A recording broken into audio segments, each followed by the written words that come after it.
Everyone, I'm your host, Barrister Mrs. Esther Ehinosen Ileogben on this podcast.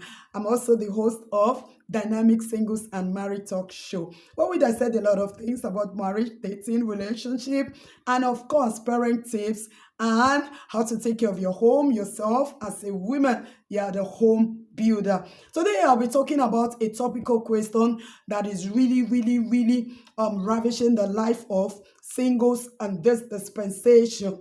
And what is this? There are 10 things that makes it difficult for most women to get married in this dispensation. Number one, those that are highly educated. Most women that are highly educated, they feel on top of the world. They feel that, no man can really talk to me. No man can boss me around. I can never be subjective or submissive to any man beyond my level. That is it. But this is not right. Number two, you find out that women that are that comes from a very rich home, that are being bred in affluence, in wealth, in riches, most of the time they look down on some of these men and they feel, this one cannot meet up my taste, my standard, and everything. They weigh them and all that and all that. And this one makes it to be streamlined. Then number three, women that feels they are most beautiful. They are most beautiful in the whole world. And they feel, oh, men are always after them, teasing them, chasing them, making passes at them. This kind of women, it's really difficult for them to get married. And even if they do, they don't sustain that marriage. Then number four, these women are the type that have high position in their career, in their profession, in maybe in their business. They're highly connected, they're highly placed. They deal with maybe high and mighty people, top influential people. You know what I'm saying? This kind of women also carried on with all heads of pride, self-advertisement, self-ego, superiority complex, and all those things. It's difficult. Then number five, these are the kind of women that love clubbing, fun seekers, pleasure seekers. These ones are very difficult for them to really calm down and build a godly and a happy home. Then number six, the list continues. Women that don't have patience. If you don't have patience, you can never build a godly home. The Bible has basically admonished us in the book of Proverbs 14 verse 1. What did he say? He said, a wise woman buildeth her home, and a foolish one plucketh it down with her own hands.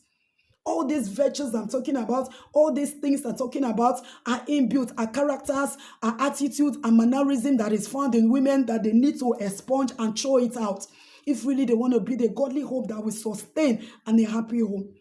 Then number seven, women that are basically cantankerous. This kind of women, their husband is talking one, they have talked 20. They don't have that mutual respect. They don't have that tolerance. You can't. They can always be two masters. Then number seven. These are the kind of women that I call that lack humility. Humility is a virtue. Humility is bringing yourself to the level of your husband, understanding him, even though you are the one that is making more money, even though your position is highly placed than him, but you are still subjective to him with that godly love, with that godly respect. And you know that, yes, you have to see him as the head of the home and you take your position. That is humility. And you know one thing, I really find that in this dispensation, this virtue has basically been thrown out of the being in our homes. So ladies, please checkmate these 10 basic things and see if you are guilty in one or any of them. Wrap it out and throw it to the bin. It's not going to help you. It's not going to take you anywhere. If really you want that marriage to be sustainable and to be happy. It's not just rushing into marriage and rushing out, just like what is trending. Hey, I am highly disturbed in my spirit to see these marriages being crashing every day. You ask them what is going on. They say, we are separated because of irreconcilable differences. Hello? Hey, hi. Stop and listen. What is that irreconcilable difference? Have you reconciled yourself first before you take that vow, I do? This is a take-home tip for every ladies that is about going to marriage and is already married and really want to build a viable and a glorious home. Then number 8.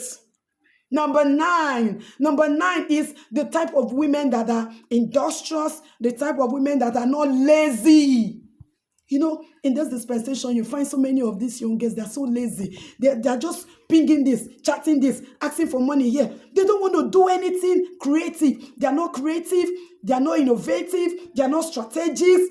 How can you complement that home? How can you build that home? It takes two to tango. Then number 10, this is the icing of the cake. This is the garnishing of everything. What is your spiritual intelligence? Your spiritual intelligence will give rise to your spiritual capacity, and your spiritual capacity will give rise to your spiritual maturity and build your strong spiritual progress. A praying woman builds a home. A praying woman builds the family. Like I usually say, every woman is the spiritual pillar of her home. Look, let me tell you, if you are battling that knot, and you don't value going down on your knees to pray, you don't control things in the spiritual. Like we all know, the spiritual controls the physical. You must be controlling your home in the spiritual realm, and be imbibing the Spirit of God to be sustainable in the marriage. Then the battle is not in the physical, it is in the spiritual. So ladies, be a spiritual woman. Be a praying wife. Be the wife that is submissive. Be the wife that has the fear of God. In everything, the word of God must be the pivot in which every of your discussion must spin through. Every of your decision, every of your communication, everything that has to do with you and building that home. I think this is a take-home tip for so many of us as ladies. Please, I like to stop here. I like some of you that have already been subscribing, liking, and commenting, and sending me goodwill messages how this podcast has been a blessing. Please do. Please, I like to hear more from you. So please like, share, comment, and subscribe to this channel. Until I see you next time, always be good, fear God, and love God. Bye.